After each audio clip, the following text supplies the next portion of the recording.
Hello all! Have you ever heard Ponzi's scheme? You need to hear this if you're a history buff. Charles Ponzi, a name synonymous with financial fraud, offered an irresistible proposition. Incredible returns on investments in just a few months. He promised a 50% return in 45 days, or an astounding 100% return in 90 days. This captivating pitch drew thousands of eager investors, blinded by the allure of quick riches. Ponzi's scheme, however, was nothing more than an elaborate house of cards destined to collapse and leave countless victims in its wake. Ponzi's genius lay not in the complexity of his scheme, but in its simplicity and his ability to exploit human greed. He understood the universal desire for wealth and tapped into the dreams of immigrants and working-class Americans striving for a better life. His promises were like a siren song, drawing in unsuspecting victims with the promise of financial freedom. The allure of Ponzi's scheme was further amplified by his own charisma and the air of legitimacy he cultivated. He presented himself as a self-made man, a financial wizard who had discovered a foolproof method to generate extraordinary profits. His confidence was infectious, and his success stories, though fabricated, spread like wildfire, fueling the frenzy of speculation. Ponzi's rise to notoriety serves as a cautionary tale, a stark reminder of the dangers of financial naivete and the seductive power of get-rich-quick schemes. His story, though set in the early 20th century, continues to resonate in the 21st century, a testament to the timeless nature of greed and the enduring appeal of financial deception. Born in Lugo, Italy in 1882, Charles Ponzi's early life was a far cry from the opulence he would later display. His family, though not impoverished, lived modestly, instilling in him a desire for a better life. This aspiration, coupled with an ambitious spirit, led Ponzi to the University of Rome La Sapienza, where he enrolled in 1900. However, university life proved to be a stark contrast to his expectations. He found himself surrounded by affluent classmates, their wealth a constant reminder of his own family's modest means. The stark disparity ignited within him a burning desire to escape the confines of his upbringing and achieve financial success. This ambition, however, was not matched by academic diligence. Ponzi, more interested in the trappings of wealth than the rigors of education, soon abandoned his studies and embarked on a journey to seek his fortune.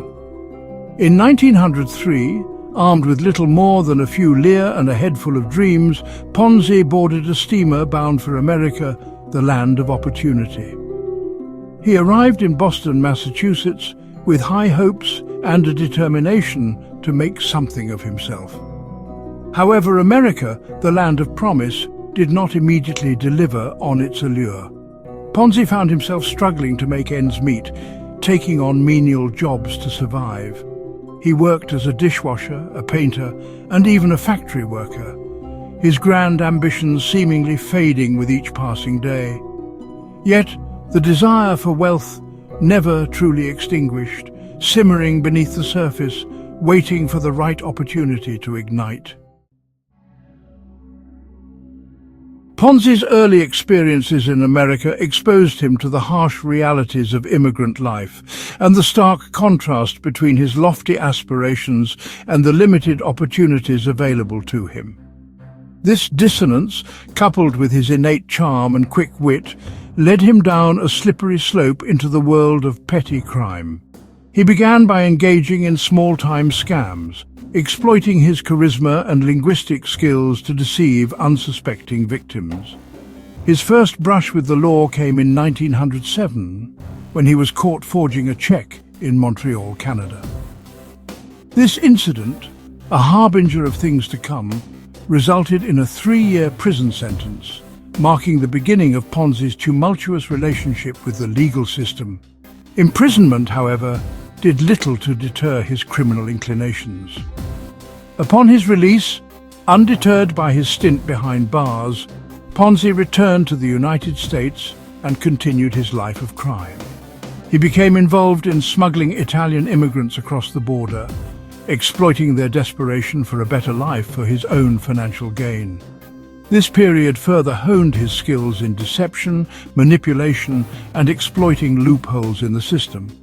Each successful scam, each narrow escape from the law, fueled Ponzi's belief in his own invincibility, reinforcing his conviction that he was smarter than the authorities and could outwit the system. This dangerous cocktail of arrogance, ambition, and a blatant disregard for the law would eventually culminate in his most audacious and infamous scheme.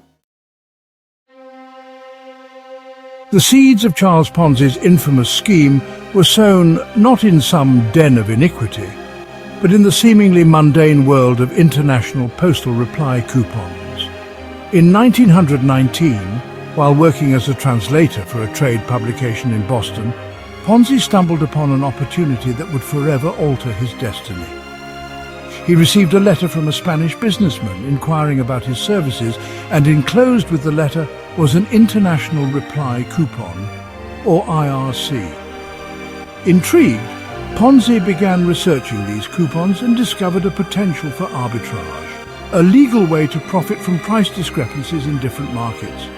The post-World War I economic climate had resulted in fluctuating exchange rates, and Ponzi believed he could exploit these fluctuations to his advantage by purchasing IRCs cheaply in one country and redeeming them for a higher value in another.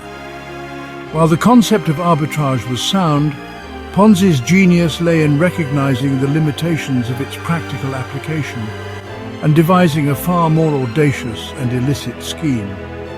He realized that the logistical challenges of purchasing and redeeming vast quantities of IRCs across international borders made arbitrage on a large scale impractical. Instead of abandoning the idea, Ponzi's mind raced, concocting a plan to exploit the perceived potential of the IRC arbitrage to defraud unsuspecting investors. He would create an illusion of legitimacy, using the IRCs as a smokescreen to mask his true intentions, to build a financial empire fueled by the investments of others. Thanks for joining me on this historical journey.